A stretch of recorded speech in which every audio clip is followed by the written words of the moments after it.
Good morning dear students.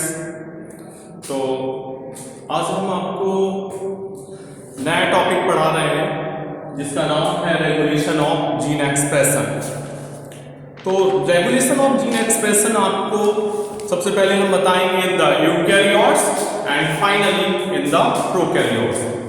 Eukaryotes में अगर देखें तो regulation of gene expression various level पर होता है, जैसे कि एक तो ट्रांसक्रिप्शनल लेवल होगा जिसमें फॉर्मेशन होगा प्राइमरी ट्रांसक्रिप्ट का, दूसरा जो होगा प्रोसेसिंग लेवल जो होगी जिसमें रेगुलेशन होगा स्प्लाइसिंग का, ठीक है।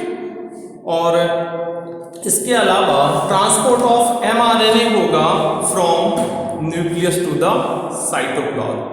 न्यूक्लियस में जो mRNA बनेगा वो ट्रांसपोर्ट होगा न्यूक्लियस से साइटोप्लाज्म में, और साथ ही साथ लास्ट में क्या होगा, ट्रांसलेशनल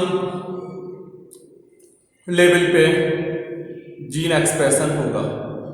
जीन एक्सप्रेशन जो है उसको परफॉर्म कराने के लिए एक पर्टिकुलर फंक्शन के साथ साथ ये डिपेंड होता है metabolic, physiological as well as environmental conditions जो कि रेगुलेट करती हैं इनके एक्सप्रेशन को।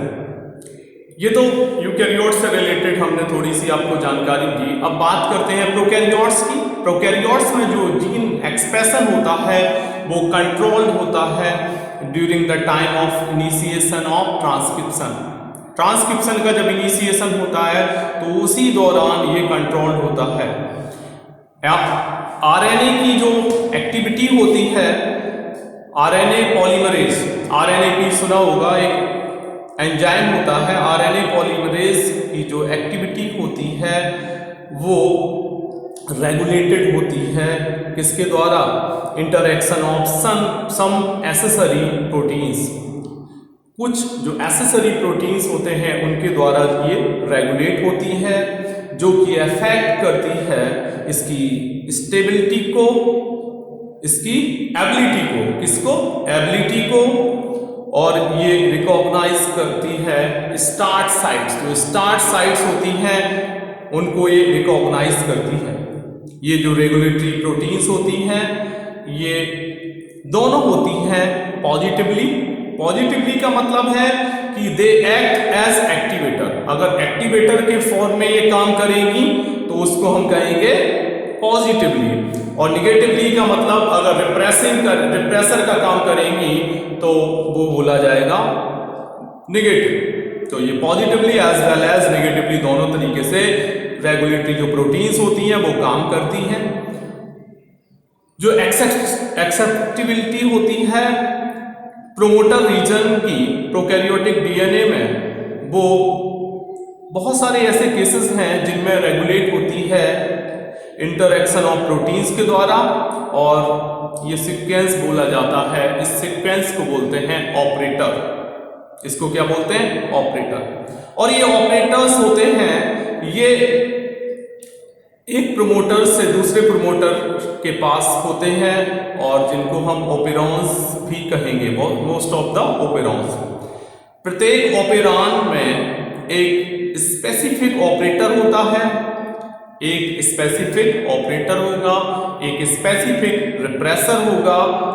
फॉर एग्जाम्पल के तौर पे देखें, लैक ऑपरेटर जो कि प्रेजेंट होता है केवल लैक ओपेरॉन में।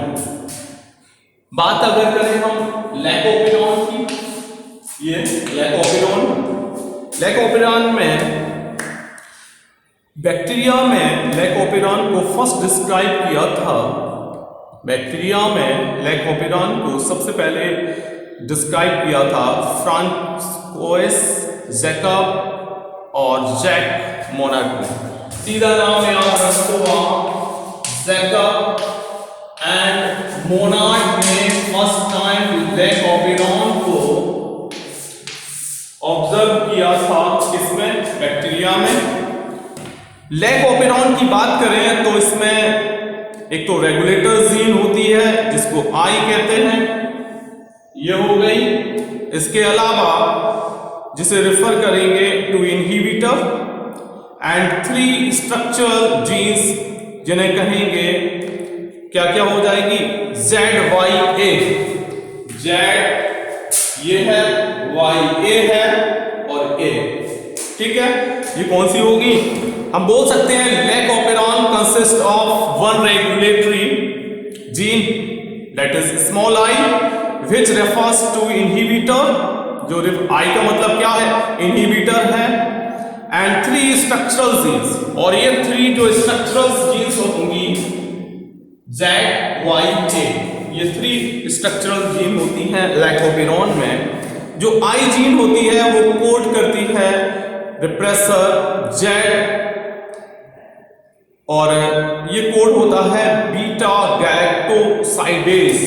देखो ये लिखा आपने बीटा Z के लिए क्या लिखा, बीटा गैलेक्टोसाइडेज,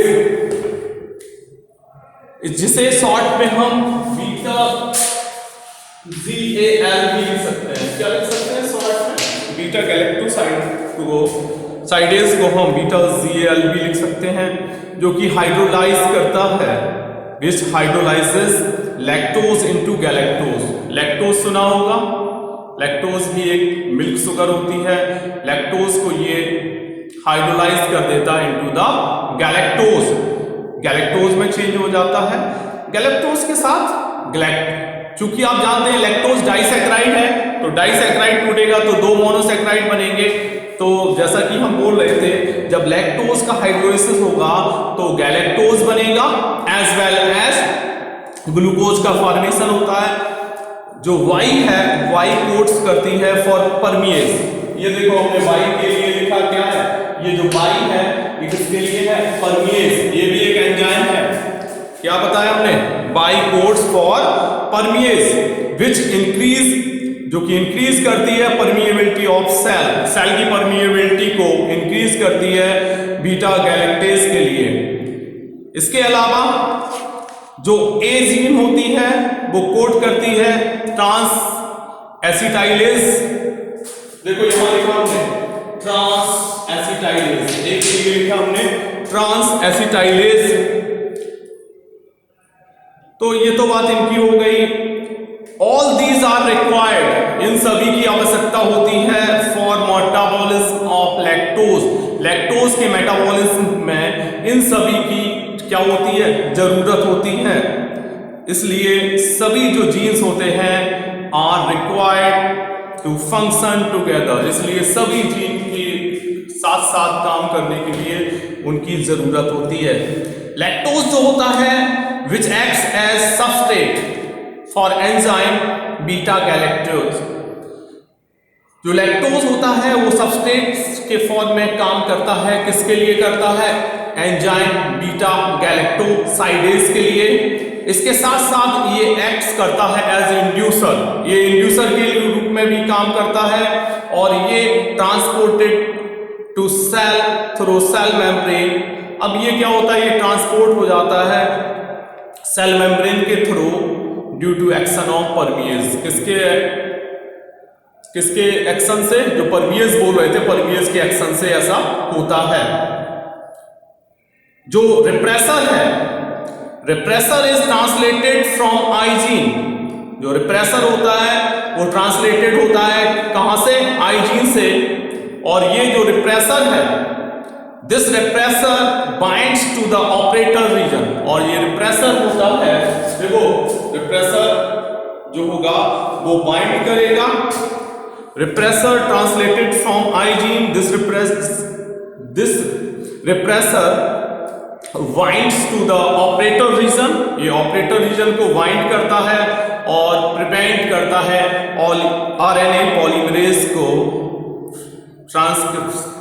ट्रांसक्राइबिंग ऑपेरॉन से प्रोटेक्ट करता है, बचाता है, प्रिवेंट करता है।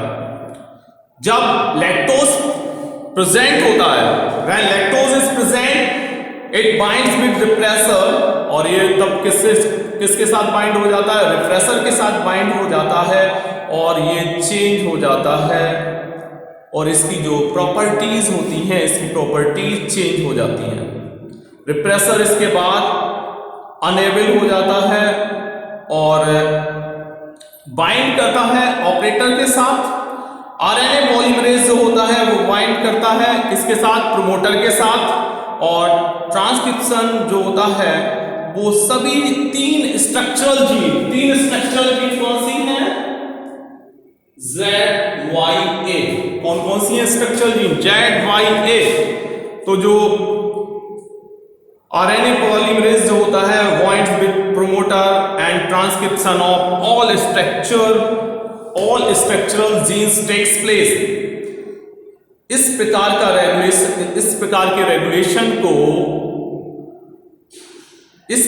रेगुलेशन को हम नेगेटिव रेगुलेशन कहते हैं। यहां देखो, यहां दो कंडीशंस हमने दिखाई हैं। एक कंडीशन जो है उसमें क्या है? इन एब्सेंस ऑफ इंड्यूसर के एब्सेंस में दिखाया है हमने, और एक दिखाया है इन प्रेजेंस ऑफ इंड्यूसर। एक में एब्सेंस दिखाया है हमने इंड्यूसर को, और एक में क्या दिखाया? प्रेजेंस में दिखाया है। तो इसमें जो रिप्रेसर है वो बाइंड होता है, कहां हो जाता है? ऑपरेटर रीजन पे, और ये प्रिवेंट करता है आरएनए पॉलीमरेज को इसके लिए ट्रांसक्राइबिंग का ओपेरॉन के लिए। ये आई दिखाया है रिप्रेसर, एमआरएनए रिप्रेसर, और ये पहुंच गया वहां ऑपरेटर के पास। दूसरी कंडीशन में देखो, इन प्रेजेंस ऑफ इंड्यूसर में क्या हुआ है?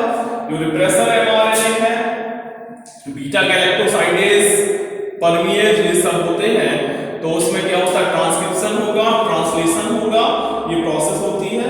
तो ये जो लैक ऑपेरॉन मॉडल है जो कि जैकब एंड मोनेट ने फर्स्ट टाइम प्रपोज किया था, ये वेल एक्सेप्टेड है, ये सबसे ज्यादा एक्सेप्टेड मॉडल है इसका। तो इसके बाद लैक ऑपेरॉन के बाद नया जो आता है इसमें, इसको कहते हैं HGP। HGP का मतलब है HGP, जिसे कहते हैं ह्यूमन जीनोम